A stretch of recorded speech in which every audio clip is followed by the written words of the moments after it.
at times. Staying relevant to an employer's needs is absolutely fundamental to your chances of getting an interview.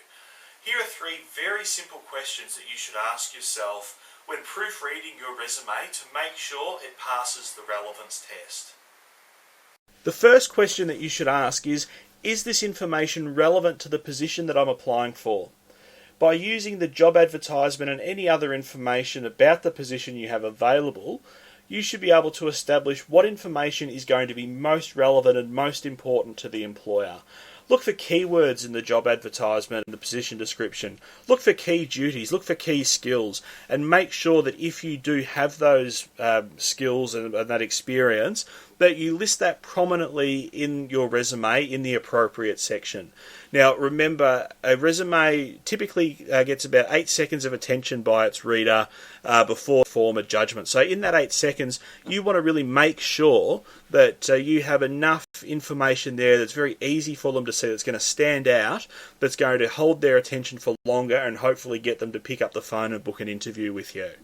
The second question you should ask is this information likely to be useful for the reader?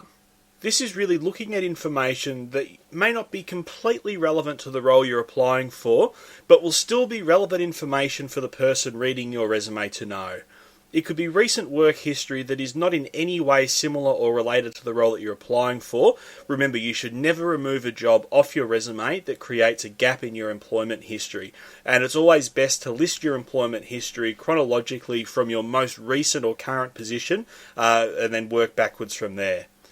You may also answer yes to this question if you have a skill or qualification that's related to another field or industry that you think an employer will want to or should know about.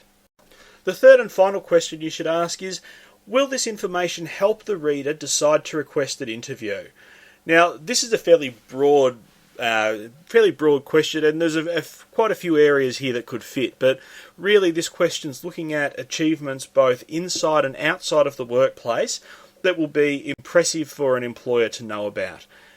Examples of this could be academic achievements and honours, workplace awards, as well as experience and recognition of civic or community work, etc.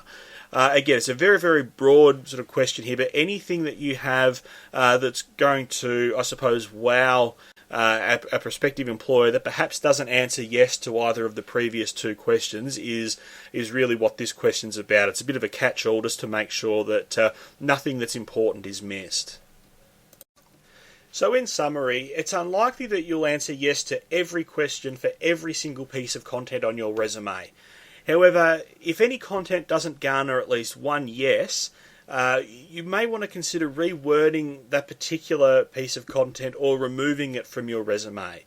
If you're ever in doubt about the relevance of your resume's content, or if you're being unnecessarily self-indulgent by including certain information, ask a friend or family member to read the job advertisement you're responding to, and then to read your resume to get a second opinion of the relevance of your resume's content in specific reference to the position that you're applying for.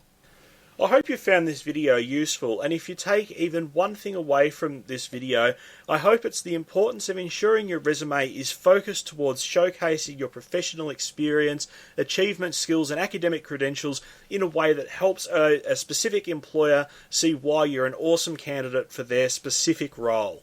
By making it as easy as possible for an employer to identify you as an awesome candidate for their vacancy, the better chance you'll have of booking more interviews. So thanks again for watching, and if you did like this video, be sure to click the like button below, as well as subscribing to this YouTube channel for all the latest videos coming soon. Thanks again for watching, and we'll see you next time.